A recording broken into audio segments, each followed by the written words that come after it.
મને દુઃખી કંઈ વાતો કરે ને તો મારાથી સહન કોઈ વાર કહે ને કે ભાઈ તમે લોકો ભાષણમાં આ બધી વાતો કરો ત્યારે અમે કે ભાઈ અમે ભાષણ નથી કરતા. સમૂહ લગ્નમાં પરસોત્તમ સોલંકીએ સૌથી મોટું નિવેદન આપ્યું છે. હું કઈ રાજકારણમાં કરતો નથી તેવી વાત પરસોત્તમ સોલંકીએ કરી.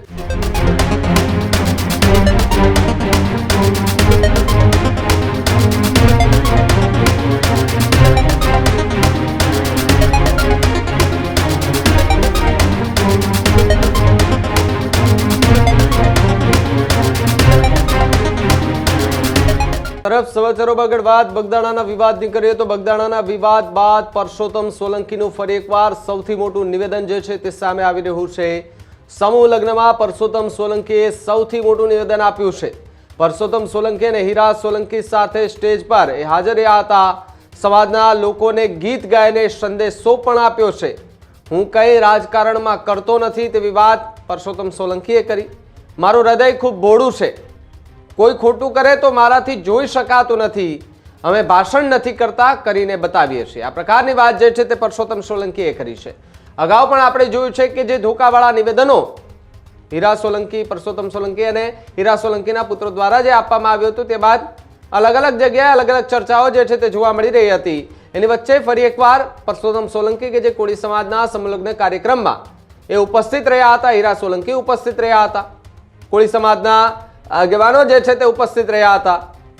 તમામે તમામ લોકોની ઉપસ્થિતિમાં પરસોત્તમ સોલંકી જેમણે સમાજના આગેવાનોને વાત કરતા હતા, સમાજના આગેવાનોને એક વાત કહી હતી કે ભાઈ કોઈ ખોટું કરે તો પછી મારાથી જોઈ નથી શકાતું અને અમે બોલતા નથી, અમે કરીને બતાવીએ છીએ. આ વાત પરસોત્તમ સોલંકીએ કરી છે. કોના માટે કરી છે પરસોત્તમ ભાઈને ખબર, પરંતુ હાલ આ વિડીયો સોશિયલ મીડિયા પર ખૂબ વાયરલ થઈ રહ્યો છે. રાજુલા જાફરાબાદના ધારાસભ્ય અને મારા ભાઈ હીરાલાલ સોલંકી અહીંયા ઉપસ્થિત, અહીંયાના સંતો ભાઈ શ્રી રાજેન્દ્રદાસ બાબુ, ભાઈ સનાતનદાસ બાબુ તેમજ અહીંના કહેવાના જીજીભાઈ, ચેતન બાબા, પિતાભાઈ અને રાજેશભાઈ તેમજ મંચસ્થ તમામે તમામ મહાનુભાવો, મંચસ્થ તમામે તમામ વડીલો, મારી સામે બેઠેલ સમૂહ લગ્નમાં મારી દીકરીઓ, અહીં અમારે શું કેવું એનો મને સમજાતું નથી. મારા જીવનના આ 38 વર્ષ મેં તમને બધાને આપ્યા. મને પોતાને સમજાતું નથી કે મારે શું કરવું, કેમ કે આપણી ગુજરાતની આ પદ્ધતિ મને ઘણી વાર બધા કહે કે પરસોત્તમભાઈ તમે આવા શબ્દ કેવો આપો. મેં કીધું ભાઈ જો મને કંઈ રાજકારણ ગમતું, હું કોઈ રાજકારણ કરતો, પણ સમાજે જે મને ઉપાડી લીધો એ તો હું સમાજની ભૂમિકા મને કેમ થતું હોય, કેમ કરતું હોય, મારું હૃદય છે ને આવું બોલું છું. હું કોઈ જોઈ નથી. મને દુઃખી કંઈ વાતો કરે ને તો મારાથી સહન એને મારા ઉપર જે થવું હોય થાય. હું એવો માણસ ભગવાન છું અને માતાજીના છું. મને નથી ગમતું. અમે લોકો ના મારો ભાઈ હીરાલાલ, અમે લોકો સમાજના તમામ આગેવાનો બધા અમે બેઠા હતા દરિયાથી, અને જે અમે લોકો બધી એ બોમ્બે આપણા અમદાવાદ સુધી અમે લોકો જે બધી વાતો કરી તો મને તાજુબ લાગતું કે હાથે અમે આ બધું કર્યું હોય. હાથે કોકને એમ લાગે કે આ બધા વાતો કરતા હોય, ભાષણો કરતા હોય, અમથી બધું થતું હતું. કોક વાર અમને બંને ભાઈ કોક વાર કહે ને કે ભાઈ તમે લોકો ભાષણમાં આ બધું વાતો કરો, ત્યારે અમે કે ભાઈ અમે ભાષણ ન કરતા, અમે કઈ નહીં કરીએ. કોક આવવામાં કોઈને કઈ તમે બંને ભાઈ અમે ના જોતા પાછળ હું થઈ એ અમારો કુદરત જે થાય થાય. આજે અમે લોકો જીવીએ ને તો તમારા બધાના આશીર્વાદ. હું ઘણી વાર કોઈને કહું તો તાજુબ અને ઘણા મને કેવી ત્યારે હું કહી દઉં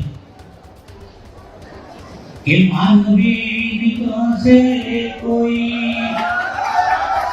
એ માનવી આવે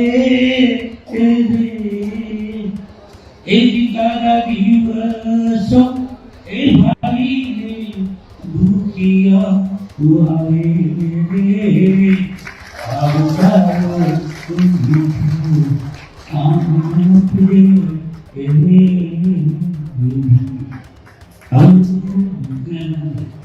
અમે લોકો દુઃખીમાં માનસોની ભૂમિ એટલે અમે બે અમે લોકો વધારે વાતો ન કરે પણ અમે બે જે શબ્દ હમણાં વાત કરી એ તમે સમજો.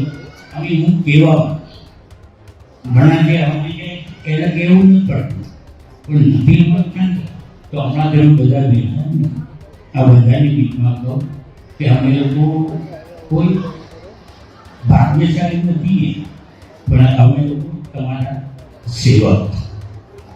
અમારાથી જે થાય ને અમે પ્રયત્ન કરીએ એમ કરશું અને જ્યાં સુધી જીવ્યું ને ત્યાં સુધી કે તમારો ઉપકાર કરીને અમે લોકો નહીં આજે આશીર્વાદ તમારા બધાને એને અમે કહીએ. રામચંદ્ર ભગવાને કીધું કે કોને દિલ ક્યારે કારાવરે જાનકી જાયા ઉડી તો લતારે ભગવાનને અમને લીખ લખ્યું કે તમે સેવા કરી અને કોઈની બહેનો દીકરીઓના આશીર્વાદ નહીં.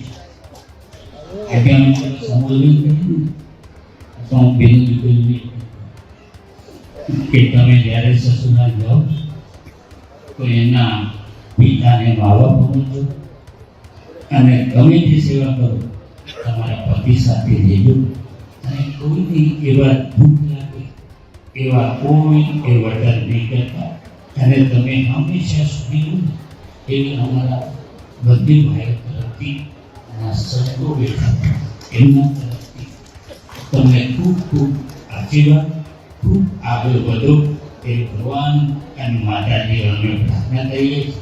અને કોઈ વાર ભગવાન ન તમને કોઈ એવું દુઃખ લાગે, કોઈ તકલીફ પડે તો અમે બંને ભાઈઓ અને સંતો બેઠા તમામે આગેવાનો બેઠા એમને બધાના તરફથી તમને શુભકામના અર્પણ કરી રહ્યું છે.